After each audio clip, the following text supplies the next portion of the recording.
আমি জুবিনদাৰ মতে চলিম আজি মুখ্যমন্ত্ৰীৰ মতে আমি চলিব নোৱাৰো জনক আপোনালোকে সকলোৱে দেখিছে জুবিনদাই নিজে জীয়াই থকা অৱস্থাত ইভেন যেটো সিনেমাৰ কথা মুখ্যমন্ত্ৰী উত্থাপন কৰিছে কাঞ্চনজংঘা সিনেমাৰ সেই ডায়লগটো দি থকাৰ সময়তো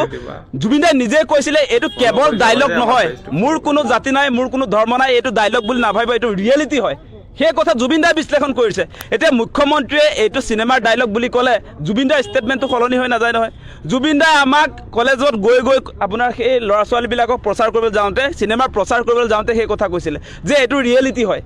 যে জাতি ধৰ্মৰ নামত যি ধৰণে বিভাজন আনিছে আজি বিজেপি চৰকাৰৰ দিনত তাৰ বিৰুদ্ধে জুবিনদা অৱস্থান কৰিছিলে গতিকে তেওঁৰ আপোনাৰ ইণ্টাৰভিউবিলাক যদি চাই তেতিয়া স্পষ্ট হয় তেওঁ হায়াৰ ছেকেণ্ডাৰী ফাৰ্ষ্ট ইয়াৰ পঢ়ি থাকোঁতে আপোনাৰ লগুণ ছিঙি দিছিলে তেওঁ এগৰাকী ব্ৰাহ্মণ সন্তান হোৱাৰ পাছতো গতিকে সেই সময়তে আচলতে তেওঁ জাতি নাই ধৰ্ম নাই বুলি কৈছিলে আৰু চিনেমাত তেওঁ ৰিয়েলিটিটো উপস্থাপন কৰিছে বুলি কৈছে জুবিনদাই কৈছে কাঞ্চনজংঘাৰ মোৰ কোনো জাতি নাই মোৰ কোনো ধৰ্ম নাই মই মুক্ত মই কাঞ্চনজংঘা সেইটো জুবিনদা নিজে যে হয় সেইটো তাত চিনেমাত প্ৰকাশ কৰিছো বুলি কৈছে গতিকে মুখ্যমন্ত্ৰীয়ে এতিয়া বেলেগকৈ বিশ্লেষণ কৰিলে জুবিনদাই যিটো আমাক বিশ্লেষণ কৰি থৈ গ'ল আপোনালোকৰ সংবাদ মাধ্যমৰ সন্মুখত যিবিলাক কথা কৈ থৈ গ'ল এইবিলাক মিছা হৈ যাব নেকি গতিকে মুখ্যমন্ত্ৰীয়ে কোনো কাৰণতে আচলতে এই জুবিনদাক লৈ তেওঁ যি ধৰণৰ ৰাজনীতি কৰিব খুজিছে সেইটো কেতিয়াও আচলতে অসমত টিকি থাকিব নোৱাৰে